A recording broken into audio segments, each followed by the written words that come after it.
Hey everybody, I'm Bernadette Melton with Colorado Listings Real Estate, and today I'm talking with a very sweet friend of mine, Jessica Uphoff with the NFM team, or the Uphoff team at NFM Lending. Let me put that together better.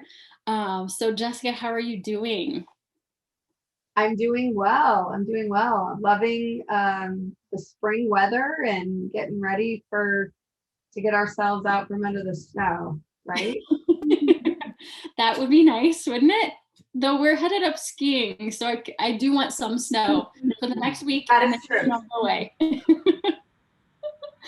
Yeah, so today I just want to talk about, I know you do so much on the lending side, and so many people have questions about what should I do right now? Is now the right time to trade up? Is now the right time to buy a second home? Is now the right time to invest in some investment properties? So from your standpoint, what's the difference between qualifying for lending for a primary home, a secondary home, or an investment property? Yeah, for sure. So when we look at the three types of occupancy, which is primary home, secondary home, and investment property, there are some slight differences. Mm-hmm. So we define a primary home as a reasonable distance to commute to one's job. So, for example, let's say that I live in Littleton and my job is in Fort Collins. It could get questioned in underwriting, like, are you really going to drive for 3 hours a day up to your job and back? So we might ask that client for an explanation that they're comfortable with that amount of drive time, or a letter from their employer that states that they have the ability to work remotely. So the proximity to one's job is really how the underwriter scrutinizes occupancy for a client. A secondary home has to also make sense. So I can't live in Littleton with my primary home and then say that my secondary home is in Inglewood, which is just, 8 minutes from me. That generally doesn't work. But if I live in Littleton and I have a condo downtown in Denver, I can say, hey, I go to baseball games and we go out to dinner, we go to the theater, we're going to stay here on the weekend. That more makes sense, or a second home in Summit or Eagle counties. So it just has to sort of make sense, that second home. Now, a primary home and a secondary home have similar lending requirements. They're both technically considered primary, which I know is confusing. So they have very similar interest rates. So the interest rates are virtually identical for a primary and secondary home. The down payment requirements vary slightly. So a true primary where you're going to reside, you can do as low as 3 to 5% down, and a secondary home, minimum down payment requirement is 10% down.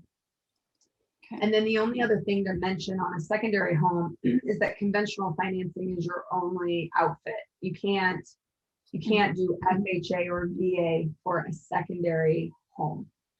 So, okay. And then investment property is a property that you intend to generate income from. So whether it's short-term rental income or long-term rental income, it's a home that you purchase with the intent that you're going to put it on Airbnb or VRBO or get a long-term lease with your client. The interest rates for investment properties are about 0.5% higher versus a primary or secondary home. Now, there has been some very, very recent, like as recent as last week, legislation change in the lending side, where there's some concern about having too much of our overall mortgage portfolio in our country be secondary and investment property. Mm-hmm. So they're looking at sort of shifting the interest rates for secondary and investment property loans. Although I've not seen that on my side yet, I've been watching for it and knowing that it could be coming here in the near future. So that's just something to be aware of if people are considering buying a secondary or investment property home. Mm-hmm. Okay. Have you seen any chatter or heard any chatter about investment properties and short-term rentals and condos and things like that, with foreclosure rates going up or anything like that? Have you seen any of that yet? Or do you anticipate I haven't. that? I haven't. I get asked that question a lot, like, hey, do you have any concerns about the moratorium? And I think at least in the Denver market, and you'd probably agree that we could use some more inventory. So I don't see that being catastrophic. I think that if we had some unfortunate defaults or foreclosures in the Denver market, we're so out of whack with supply and demand in our greater Denver metro area that I think it would have a neutral impact on that market because there's so much demand and so little supply right now. Up in the mountains and areas right outside of Denver that might be like a secondary home, I haven't heard anything. I'm not. I know that there's a lot of talk about that because of the recent COVID things that have happened with investment properties, but I haven't seen any impact of that on my side yet. Mm-hmm. Have you seen anywhere where second homes or investment property interest is skyrocketing? Yes, I definitely have. So I think with COVID, people now have the ability to work remotely. And what's interesting is that I think a lot of people are wanting to exit the hustle and bustle of our metropolitan area and get away to be able to see stars at night and have less traffic and less smog, things like that. So I've seen a huge influx in people wanting to move to Evergreen, Conifer, Summit County, Eagle County, and they can still drive into the city, you know, one day a week or whenever they might need to meet with their company, but the majority of their ability to work is remote. And so they want to get away and now they have the means to do that. So I definitely think that areas around metropolitan areas, like an hour and a half drive from a city, is what's exploding throughout the country from everything that I'm hearing. And that is true here in Colorado as well. Yeah, I've heard even some companies who had very, very strict, you must be in the office 5 days a week, are going to, you need to be here 3 days a week or even less for some of them. Some of them are letting go of their offices entirely. So I definitely think that it's going to change the dynamic of the workforce for sure. So, okay. So what do you think? Do you think now is a good time to invest? I know we've heard a little bit of change in our interest rate that we've gone up to 3%. So Right. what do you think? Is now a good time, or should people, I still get asked all the time, are prices going to come back down? And the answer is not for the foreseeable future, for sure. But so that being said, is now a good time to invest for people in those second homes or investment properties, because we just don't see things loosening anytime soon? Yeah, when I meet with my clients to do a pre-approval appointment, I have a slide that talks about interest rates, and I always say the same thing. I say, when you think about the cost of a home, you look at, there's two components. Unless you have the privilege of being able to pay cash for a home, when you look at what a house costs you, it's the sum of the acquisition price of the house plus the cost to finance the house. So right now, at least in the Denver market and surrounding areas, you might be paying a little bit of a premium for the acquisition price, but your true opportunity to save money is in your cost to finance. Interest rates have never been as low as they have been during this pandemic in all of American history.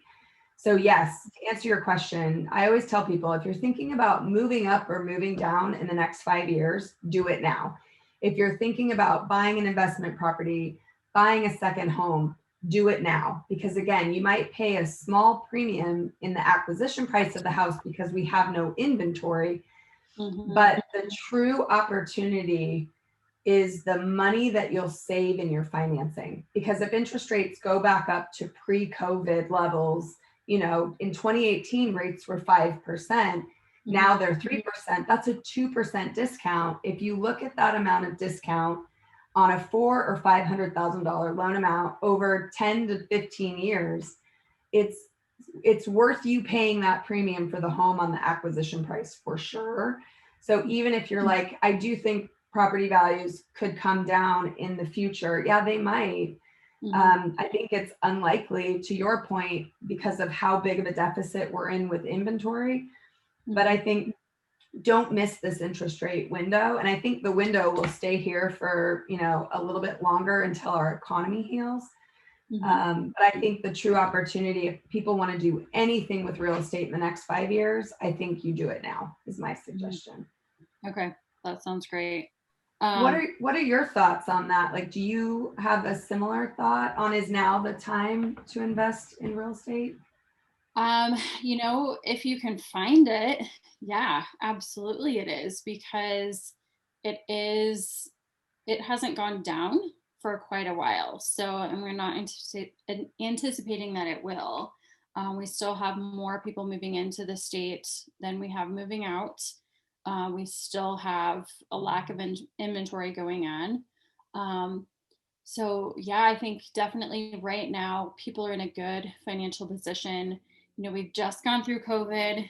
Most people, you would hope that most people who are going to lose their jobs, that's already happened.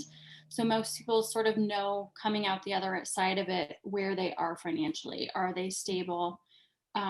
We've been at home for quite a while and we know what works and what doesn't anymore. So now is a really good time to reassess and, just take a look at your surroundings. And if you have the ability to work remote and you've always wanted to live somewhere else, now is a great time to be able to do that.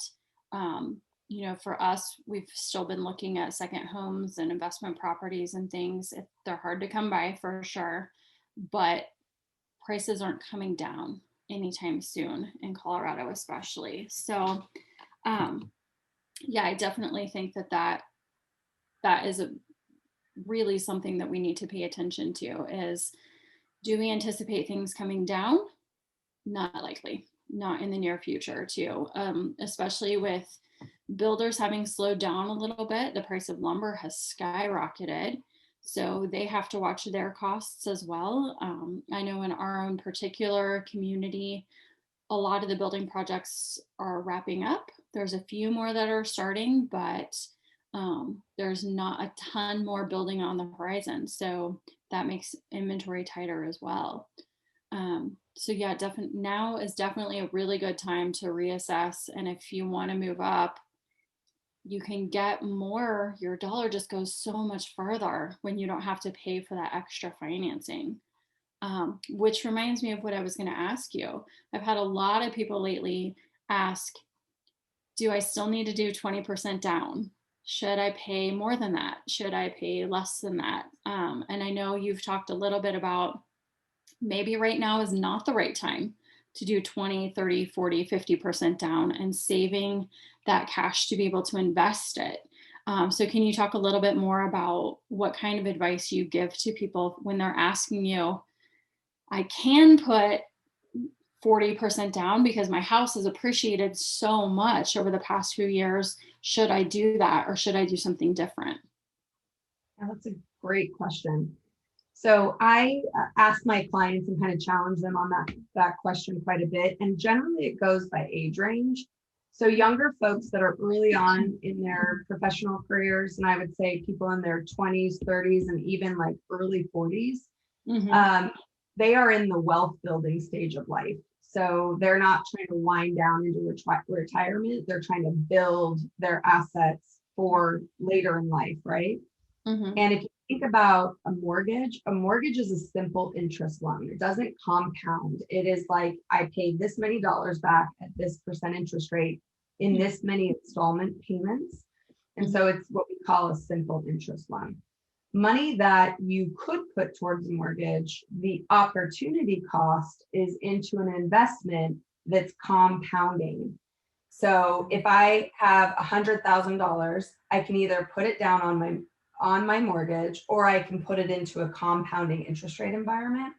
You should theoretically in today's world be able to get somewhere between a 6 to 8% return on your money invested with a good advisor in a pretty moderate investment that's not like extremely risky. So I think if the choice is, okay, I can earn 6, 7, 8% on my money invested compounding versus here's my mortgage cost at 3% simple, that there's a difference there, like that you're actually losing money, this opportunity cost of money invested to apply it into your home. And if you think about it, that house is going to appreciate at the same rate, whether you put down 20% down or 40% down, you're getting the same rate of return on your house. So that extra money, yes, it's making your mortgage payments lower, but it's not actually making you any money. So that's the thing that I sort of talk to my clients about, to make sure for the stage of life you're in right now, is this the best use of your money? And I always give them options. I have a tool that I use to show them their money invested. And then I have a tool that I use to show them the difference in interest. And I help them do the math to decide, is this really the best use of your money, and determine what is the best way to go based on their goals. Now, with that being said, you need to be able to afford your mortgage, right? So if you say, hey, I can't go $1 over 2,500 a month to feel comfortable, then I would say you need to put down enough to get to that $2,500 a month. But if you're comfortable anyway, and this is just an excess of money that you have, it is a good idea to look at what you can do with that money to earn yourself more money, in my opinion. Yeah. And then you said for somebody who maybe in an older age bracket, 50s or 60s, maybe they're looking to downsize or something like that. Then do you weigh out, how much do you put down versus how much do you keep invested, and see where the balance is there with them? Exactly. Like they're in a stage of life where they might, like I just chatted with a gal yesterday that I was pre-approving, and I asked her, how many years till you retire? And she said 3 or 4. And we were having a similar conversation, like, do I put a bunch down? And I said, I'd probably put 20% down based on what her goals were monthly. Any additional money you have, I would invest it. And then when you go to retire, take money from your investments and do a process that's called recasting your current loan, which is recalibrating the payment based on a big principal reduction from her investment accounts. And that was my advice I gave her, so that she can have that lower payment in retirement. Because when you're retired and you're on a fixed income, your goal is to have as low of a monthly payment as possible. Yeah. Okay, great. Yeah, that makes a lot of sense. So for people to really think through what makes more sense in my particular stage of life, there is no hard and fast rule of you must put down 20%, you must put down all your cash, anything like that. So that's really good to hear and to talk through. So I know I've had quite a few people, friends lately, moving out of state, going to other places around the country. And I think something that people don't know is that they can really start that process before they leave Colorado, like when they even first start thinking about it. I know you're licensed in other states, so they can always come to you and say, hey, this is what I'm thinking about. I want to move to a different state, but I know what the market is like in Colorado, and I know for Colorado, I have to be pre-approved before I can even think about looking at a house. So what would that process look like for you, getting started while they're still living here before they even cross the border, so to speak? Yeah. So I would recommend, I'm going to put the states I'm licensed in below this video, just so everyone can see. I can help you obtain a mortgage in those states very easily. And then for any state that's not listed, I can find you a really high level mortgage professional that I know is reputable and will take good care of you. So I'd love to be a resource for any of your clientele, Bernadette, or your sphere that might just need a mortgage referral in any state in the country. And then for you, I know you and I were talking about this recently. If I am thinking about getting out of here because it's so expensive and I want to move to Tennessee or, North Carolina, or someone it's a little bit cheaper than Colorado, you can help me find a realtor there too, right? Yeah, definitely. And we can, look up what their stats are, how they're producing. You may not want to choose somebody who's 2,000 transactions a year or something, that might not be personal enough for you. But you want to know, is the person that I'm choosing doing more than 2 or 3 a year? Are they well versed in my market? Where do they live even? Because, you know, for somebody moving here from out of state, if they say, I need a realtor in Denver, well, Denver's a big town, right? So it's very different if you're moving on the north side into Broomfield or Erie or someplace like this versus moving to Littleton or Inglewood. I can help you if you're up here, but I don't know Littleton and Inglewood, and I wouldn't be comfortable advising someone on that area. So it's a matter of finding out, where are you going? Is it a small town versus New York City or something like that? To be able to find someone who knows that area that you're living in. So absolutely, we can, you know, we've got referral connections across the country to be able to set people up before they, you know, you don't want to just randomly internet Google somebody, realtor in Nashville, because you just don't know quite what you're going to get. So yes, definitely reaching out to me or to you, because I know you work in many states, so you know lots of realtors in other places as well, to be able to get good connections with people that are going to be well suited to you, that know your area, because ultimately that's really important in real estate. You know, it's location, location, location, right? But you have to know that location. So yeah, absolutely, I can help with referrals and connecting people to the resources that they need before they jump on a plane to go fly and actually look at homes. So yeah, that's really important. So Right. And it's obviously a good time to sell your house in Colorado, right? So if you're thinking about absolutely. moving out of state, Mm-hmm. uh, it's a good time to probably get more equity from your home than you ever thought possible. Correct? Yes, absolutely. Yeah, it is a great time if you're thinking of moving out of state to cash in on the equity that we've really been building well over the past just couple of years, even. And for people who already live out of state and who are tired of dealing with tenants and property management companies and all that sort of thing, it's a great time for them to say, you know what, I'm going to reinvest where I live, and let's sell what we have in Colorado. And now is a great time to cash in on that equity as well. Great. Definitely.